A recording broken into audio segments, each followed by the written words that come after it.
আমাৰ সন্মানীয় সমূহ সাংবাদিক বন্ধুসকল, যোৱাকালি আমাৰ দেশৰ প্ৰধানমন্ত্ৰী মাননীয় নৰেন্দ্ৰ মোদী ডাঙৰীয়া আৰু লগতে আমাৰ ইস্তাহাৰ প্ৰস্তুতি সমিতিৰ অধ্যক্ষ ৰাজনাথ সিং ডাঙৰীয়াৰ লগতে দলৰ আমাৰ ৰাষ্ট্ৰীয় সভাপতি JP নাড্ডা ডাঙৰীয়াই যোৱাকালি আমাৰ ভাৰতীয় জনতা পাৰ্টিৰ ইস্তাহাৰখন মুকলি কৰিছে।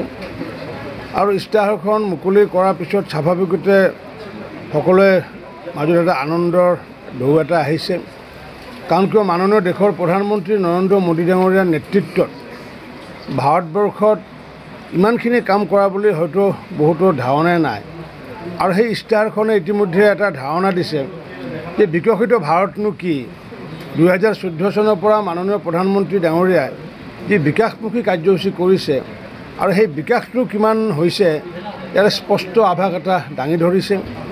আমি অসম প্ৰদেশে ৰাষ্ট্ৰীয় সমিতিয়ে যি ইস্তাহাৰ দাঙি ধৰিছে, আমি সেই ইস্তাহাৰক আমি সকলোৱে ধন্যবাদ জনাইছোঁ। আৰু বিকশিত অসমৰ লগতে বিকশিত ভাৰতৰ লগতে বিকশিত অসমৰো তাতে ধাৰণা দিছে। আৰু আগন্তুক দিনতো বহু ধৰণৰ নতুন কামৰ তাত ইংগিত বহন কৰিছে। আৰু সেইটোৰ আধাৰত যদি ক'ব যাওঁ, বিকশিত ভাৰতত 2014 চনৰ পিছত নতুনকৈ আমাৰ যি জনধন যি একাউণ্টিং ছিষ্টেম, বেংকিং ছিষ্টেম, সেই বেংকিং ছিষ্টেমৰ জৰিয়তে 50 কোটি মানুহক নতুনকৈ বেংকিং ছিষ্টেমত অন্তৰ্ভুক্ত কৰা হৈছে।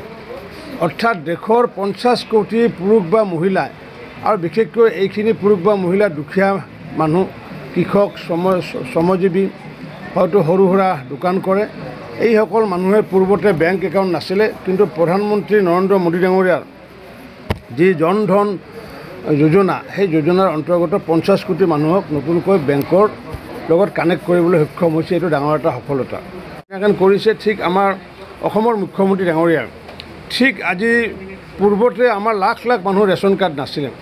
সেই ৰেচন কাৰ্ড নথকাৰ ফলস্বৰূপে কি হৈছিলে, বহুত মানুহ কি হৈছিলে, ডুপ্লিকেট ৰেচন কাৰ্ড লৈ আছিলে। হয় কণ্ট্ৰলৰ দোকানী হওক বা সমবায় হওক বা মোৰ বিভাগৰ, মই যিহেতু সেই বিভাগৰে যিহেতু মন্ত্ৰী, মোৰ বিভাগৰো হয়তো তেনেকুৱা মানুহ জড়িত থাকিব পাৰে। কাৰণ পূৰ্বতে 84% মানুহক ৰেচন কাৰ্ড দিয়াৰ পিছতো মানুহ সভা সমিতি গ'লে, মুখ্যমন্ত্ৰী ডাঙৰীয়া হওক বা মই সভা সমিতি গ'লে কাৰ ৰেচন কাৰ্ড নাই বুলি ক'লে 50% মানুহে হাত দাঙি উঠে। তেতিয়া আমি মাননীয় মুখ্যমন্ত্ৰী ডাঙৰীয়াৰ দূৰদৰ্শী চিন্তাৰ ফলস্বৰূপে প্ৰথম অৱস্থাত আমি ৰেচন কাৰ্ড কাৰ্টেল কৰিব দিছিলোঁ, পৰিহাৰ কৰিব দিছিলোঁ যিসকল ধনী মানুহ। মই যেতিয়া আবেদন দিছিলোঁ তেতিয়া প্ৰায় 2 লাখ মানুহে ৰেচন কাৰ্ড এৰিছিলে। পিছত মই মুখ্যমন্ত্ৰী ডাঙৰীয়াক জনালোঁ যে মাত্ৰ 2 লাখে এৰিছে। তেখেতে পুনৰ আবেদন জনালে 3বাৰকৈ সংবাদ মাধ্যমৰ জৰিয়তে। তাৰপিছত 8 লাখ মানুহে এৰিলে। তাৰপিছত দেখিলোঁ যে আমি 10 লাখ মানুহে ৰেচন কাৰ্ড চাৰেণ্ডাৰ কৰিলোঁ। তাৰপিছতো আমি যেতিয়া বিভাগৰ লগত কথা পাতিলোঁ, বিভাগে ক'লে যে প্ৰায় 40ৰ পৰা 50 লাখ মানুহে পাব লগা আছে। আমি দেখিলোঁ যে 84% মানুহে ইতিমধ্যে পাইছে, তাৰপিছত কেনেকৈ ইমান থাকে। তেতিয়া আমি পৰীক্ষা নিৰীক্ষা কৰি দেখিলোঁ যে অসমত প্ৰায় 40 লাখমান ডুপ্লিকেট ৰেচন কাৰ্ড আছিলে। আমি সেই ডুপ্লিকেট ৰেচন কাৰ্ডখিনি বাছি ওলোৱাৰ কাৰণে আমি কি কৰিলোঁ, আধাৰ চিডিং কৰিলোঁ। অৰ্থাৎ যিসকলৰ আধাৰ কাৰ্ড আছে তেওঁলোকক ৰেচন কাৰ্ডৰ লগত চিডিং কৰিব দিলোঁ, মানে চিডিং মানে সংযোগ কৰিব দিলোঁ। যেতিয়া সংযোগ কৰিব দিলোঁ তেতিয়া সংযোগবিহীন হৈ থাকি প্ৰায় 3 মাহ সময় দিয়াৰ পিছতো প্ৰথমতে এমাহ, তাৰপিছত 15 দিন আৰু 15 দিন পিছত আৰু আমি শেষত আৰু 10 দিন সময় দিছিলোঁ, যেতিয়া ভাৰত চৰকাৰে আমাক লাষ্ট সময় দিছিলে। তৃতীয় দেখিলোঁ যে আমাৰ প্ৰায় 35ৰ পৰা 37 লাখ মানুহে ৰেচন কাৰ্ডৰ চিডিং কৰা নাই। ইপিনে কিন্তু আমাৰ যিমানখিনি আধাৰ কাৰ্ড দিয়া আছে, আধাৰ কাৰ্ড ইতিমধ্যে 96% চিডিং হৈ গৈছে। অৰ্থাৎ 96% আধাৰ কাৰ্ড যিটো ইছ্যু হৈছে তাৰ চিডিং হৈছে, কিন্তু ৰেচন কাৰ্ডৰ 37 লাখ ৰেচন কাৰ্ড চিডিং হোৱা নাছিলে। তেতিয়া আমি এইটো নিশ্চিত হ'লোঁ যে ইয়াতে ডুপ্লিকেট ৰেচন কাৰ্ড আছে। আৰু সেই ডুপ্লিকেট ৰেচন কাৰ্ড মানে ধৰক মোৰ নাম নন্দেশ্বৰ দাস, নন্দেশ্বৰ দাসৰ নামত আধাৰ কাৰ্ড আছে যিহেতু তেওঁ ৰেচন কাৰ্ডৰ লগত চিডিং হৈছে। এতিয়া যদুৰাম দাস ৰেচন কাৰ্ড এখন আছে কিন্তু আধাৰ কাৰ্ডটো নাই, গতিকে তেওঁতো চিডিং কৰিব আহিব নোৱাৰে। ঠিক তেনে মধুৰাম দাসৰো আধাৰ কাৰ্ড নাই কিন্তু তেওঁ ৰেচন কাৰ্ড আছে। এই এনেকৈ মধুৰাম, যদুৰাম এনেকৈ 37 লাখৰ আমি নাম কৰ্তন কৰি দিয়াৰ পিছত শেহতীয়াকৈ আমি 42,85,000 মানুহক আমি ৰেচন কাৰ্ড দিবলৈ সক্ষম হৈছোঁ। অকল সেইটোৱে নহয়, এতিয়াও যদি কোনোবাই ৰৈ গৈছে তেওঁলোকৰ কাৰণে আছুতীয়াকৈ আমি আৰু 6 লাখ ৰেচন কাৰ্ড ৰাখি থৈ দিছোঁ। কোনোবা মানুহ যদি কিবা বঞ্চিত হৈ যায় আমি তেওঁলোকক আমি দিব পাৰিম। এই যে 42,85,000 মানুহক যে ৰেচন কাৰ্ড দিয়া হ'ল, দিয়াৰ পিছত আমি এটা সিদ্ধান্ত ল'লোঁ কি যে আমি ৰেচন কাৰ্ডৰ লগত মাননীয় মুখ্যমন্ত্ৰী ডাঙৰীয়াই ক'লে যে ৰেচন কাৰ্ডৰ লগতো চাউলটো পাব, ৰেচন কাৰ্ডৰ লগত একোখনকৈ ইঞ্চুৰেঞ্চ কৰি দিয়াৰ ব্যৱস্থা কৰিলে, ইঞ্চুৰেঞ্চৰ প্ৰিমিয়ামটো দিব অসম চৰকাৰে দিব, ভগৱানে নকৰক কিবা কাৰণত যদি মৃত্যু হয় তেতিয়াহ'লে তেওঁৰ পৰিয়ালে সেই বেনিফিটটো পাব। তৃতীয়তে আমি কৰিলোঁ কি যে আয়ুষ্মান অসম বা আয়ুষ্মান ভাৰতৰ একোখনকৈ 5 লাখ টকাৰ কাৰ্ড এই নতুন ৰেচন কাৰ্ডকো দিয়া আমি ব্যৱস্থা কৰিলোঁ। আৰু চতুৰ্থতে যিহেতু আমি প্ৰথমতে 16 লাখ অৰুণোদয় দিছিলোঁ, পিছত 10 লাখ দিলোঁ, অৰ্থাৎ 10 লাখ দিয়াৰ পিছত আমাৰ হৈ গ'ল 26 লাখ, এতিয়া পুনৰ 10 লাখ দিয়া হ'ব, তেতিয়া 34 লাখ। কিন্তু ৰেচন কাৰ্ড আছে আমাৰ 64,03,780খন ৰেচন কাৰ্ড আছে। মাননীয় মুখ্যমন্ত্ৰী ডাঙৰীয়াই ঘোষণা কৰিছিলে যে আগন্তুক দিনত যাতে এই চেপ্টাৰটো ক্ল'জ কৰিব পৰা যায়, তাৰ কাৰণে যিমান ৰেচন কাৰ্ডধাৰী আছে প্ৰত্যেক ৰেচন কাৰ্ডৰ এগেইনষ্টে এখনকৈ অৰুণোদয় দিয়া হ'ব।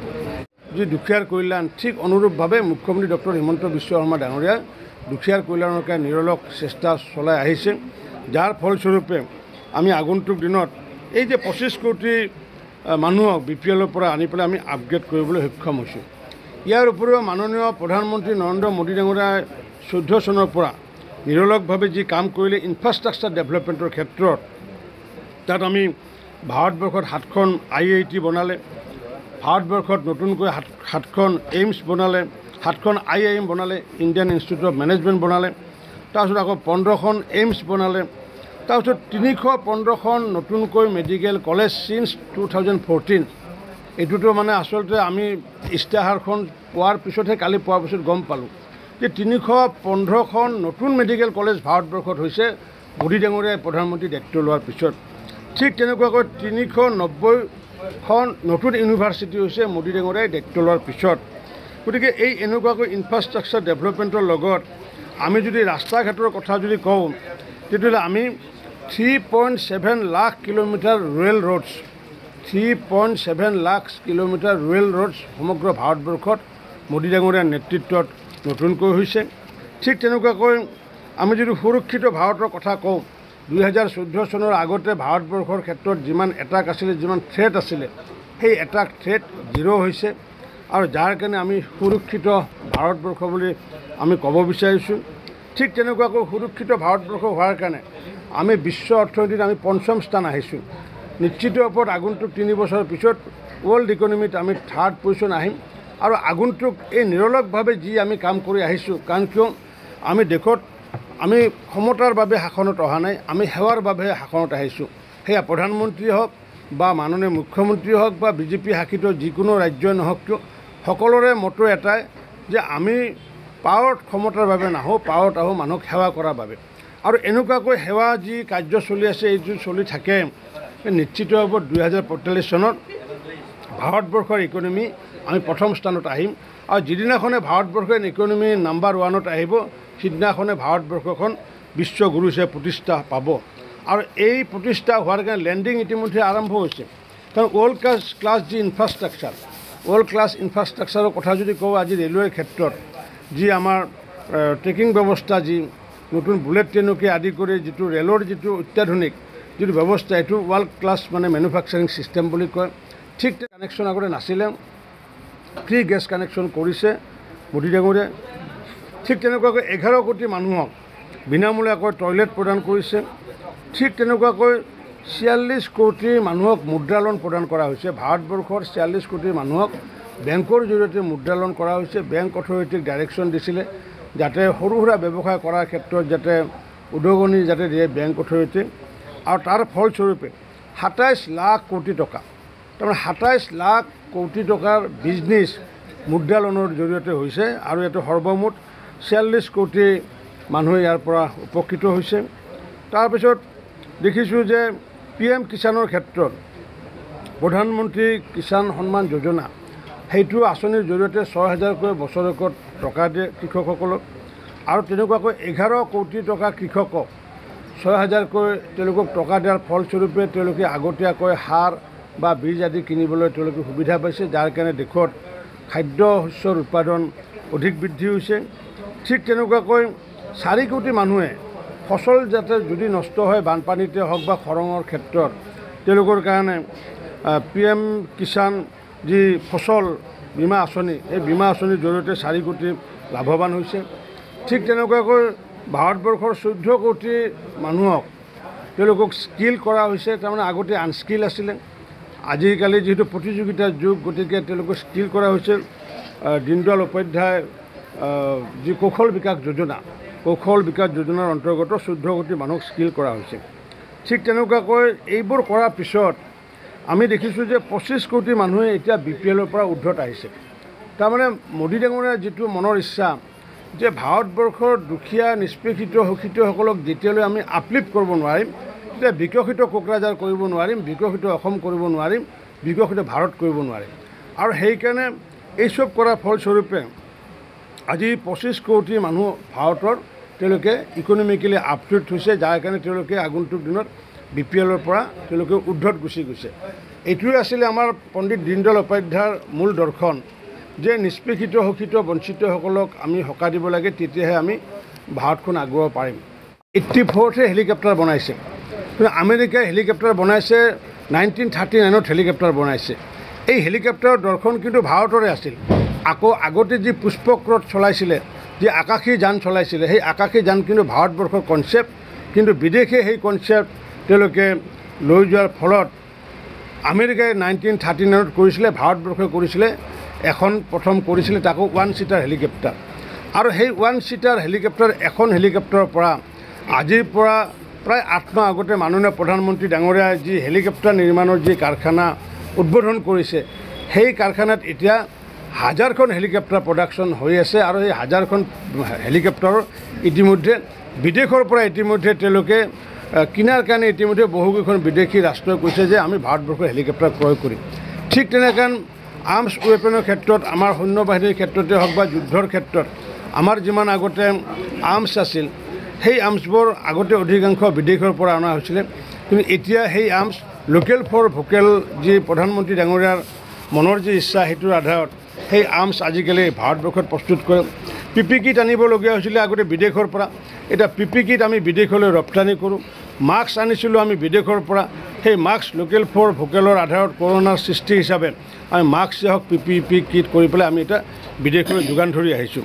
ঠিক সেইটোৱে নহয়, আমি যদি চাওঁ যে বিদেশত আগতে পূৰ্বতে আছিল ধনী কোনবোৰ দেশ, যিসকল দেশৰ ষ্টীল আছে সেইসকল দেশ ধনী আছিলে। তাৰ পৰৱৰ্তী সময়ত যিসমূহ দেশৰ তেল আছে তেওঁ ধনী বুলি কৈছিলে।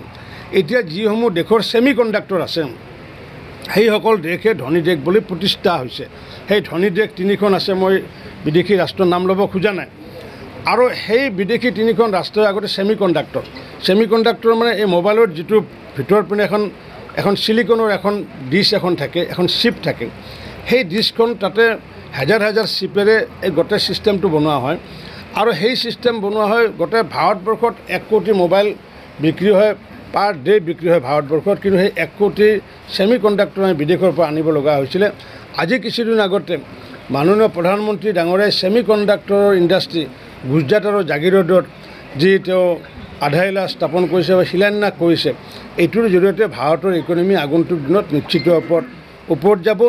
অকল ভাৰতবৰ্ষৰ ক্ষেত্ৰতে নহয়, আমি যদি নৰ্থ ইষ্টৰ ক্ষেত্ৰত যদি দেখা পাওঁ যে নৰ্থ ইষ্টক এতিয়া এক্ট ইষ্ট পলিচি হিচাপে ভাৰত চৰকাৰে আগতে আছিল লুক ইষ্ট পলিচি, এতিয়া এক্ট ইষ্ট পলিচিৰ আধাৰত আগন্তুক দিনত ভাৰতবৰ্ষৰ অন্য এটা বাণিজ্যিক সাম্ৰাজ্য সমগ্ৰ নৰ্থ ইষ্টত কৰিবলৈ বিচৰা হৈছে। আৰু যাৰ ফলস্বৰূপে আমি যদি চাওঁ যে সাউথ ইষ্ট এছিয়াৰ যিসমূহ দেশ আছে, সেই দেশসমূহ Brunei, Cambodia, east Timur, Thailand আৰু ভিয়েটনাম, এইকেইখন দেশৰ আমি আগন্তুক দিনত বাণিজ্যিক হাব নৰ্থ ইষ্টত কৰাৰ কাৰণে মাননীয় প্ৰধানমন্ত্ৰী ডাঙৰীয়াই ইতিমধ্যে প্লেনিং কৰিছে। আৰু সেইটো যদি হয় তেতিয়াহ'লে নৰ্থ ইষ্টৰ ইকনমিও বহুত ওপৰত যাব। পূৰ্বতে যেনেকুৱাকৈ অসমৰ GDP ভাৰতবৰ্ষৰ ভিতৰত বেছি আছিল, ঠিক তেনেকুৱাকৈ লাহে লাহে আমাৰ অসমৰ বা উত্তৰ পূৰ্বাঞ্চলৰ GDPও বহুত আগুৱাই যাব, যদি আমি গেটৱে বুলি আমি যিটো স্কিম এক্ট ইষ্ট পলিচিত, ঠিক তেনেকুৱাকৈ আমি দেখিছোঁ শান্তি প্ৰতিষ্ঠাৰ ক্ষেত্ৰত সমগ্ৰ নৰ্থ ইষ্টত আজি শান্তি প্ৰতিষ্ঠা হৈছে। অনুৰূপভাৱে আজি কোকৰাঝাৰত শান্তি প্ৰতিষ্ঠা হৈছে। আৰু যাৰ কাৰণে আমি আৰ্ম ফ'ৰ্চ স্পেচিয়েল পাৱাৰ যিটো এক্ট আছিলে, সেইটো লাহে লাহে ষ্টেপ ৱাইজ লাহে লাহে আমি কমাই আনিছোঁ, উদ্ধ কৰি আনিছোঁ।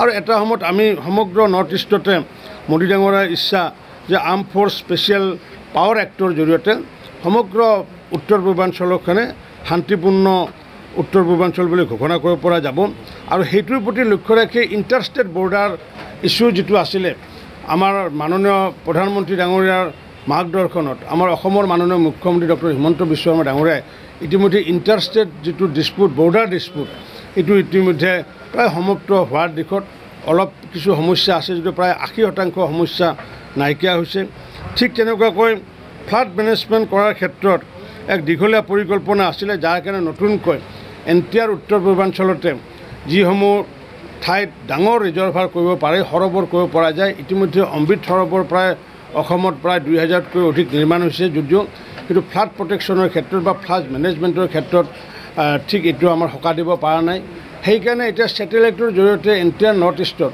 ডাঙৰ ডাঙৰ বিগ ৰিজাৰ্ভাৰ বনোৱাৰ কাৰণে চেষ্টা চলোৱা হৈছে যাতে বিগ ৰিজাৰ্ভাৰৰ লগতে তাত যাতে পাৱাৰ প্ৰডাকশ্যনো কৰিব পৰা যায় ইৰিগেশ্যন ছিষ্টেমৰ যাতে কৰিব পৰা যায় আৰু তেনেকুৱাকৈ